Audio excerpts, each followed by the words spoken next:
In our 2020 lead, we're just over 24 hours from tomorrow night's debate, and already battle lines are being drawn and candidates are vying to stand out with a push to release new policy, including from Senator Kamala Harris of California, who today released a new health care plan that she says is Medicare for all, but would also keep private insurance. Among other differences with the Sanders Medicare for All proposal, it has a 10-year phase-in instead of 4 years. We have Senator Bernie Sanders, independent of Vermont, on the phone right now to get his take on Harris's health care plan. Senator, thanks so much for calling in.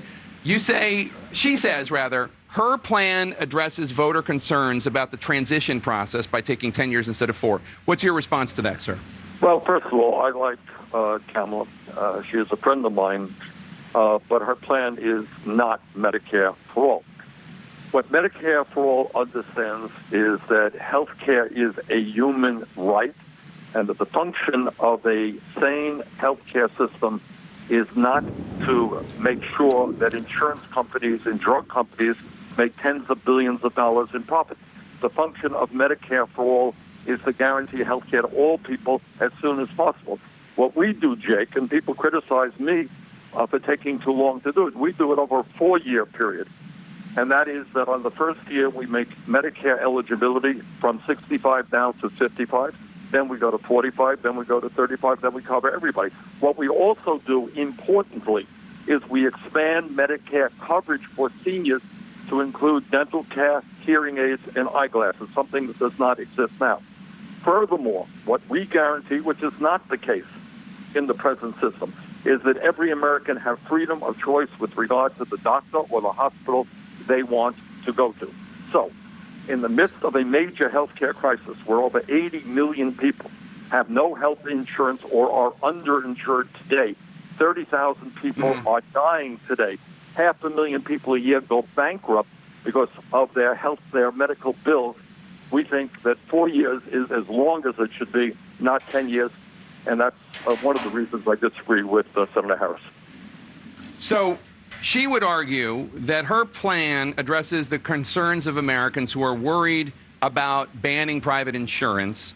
And she says that what her plan does is it allows those companies, private insurance companies, to operate and compete with the public option, as it were, within a much tougher system. Why is that less effective than your way? Well, the private insurance companies may be greedy. They may be many things, but they're not stupid. And the function of private insurance is not, as every American who has dealt with an insurance company knows, not to provide quality care. It is to deny claims when they can. It is to make as much money as they possibly can. At the end of the day, Jake, we as a nation have got to ask ourselves a very simple question. How does it happen that we spend almost twice as much per person on health care as do the people of any other nation? And the answer is that we allow private insurance companies and drug companies to run our health care system.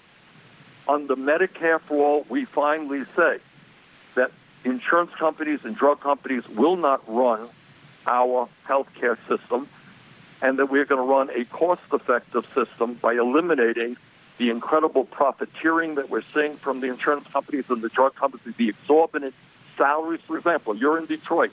I'm in Detroit right now. The guy who's head of Blue Cross Blue Shield here in Michigan makes $19 million a year in compensation, and he is not one of the highest paid people. You got the guy who was head of Aetna making a $500 million bonus for putting together a merger between Aetna and CVS. $500 million of healthcare dollars goes into the pocket of one person. That is what the health insurance industry is about.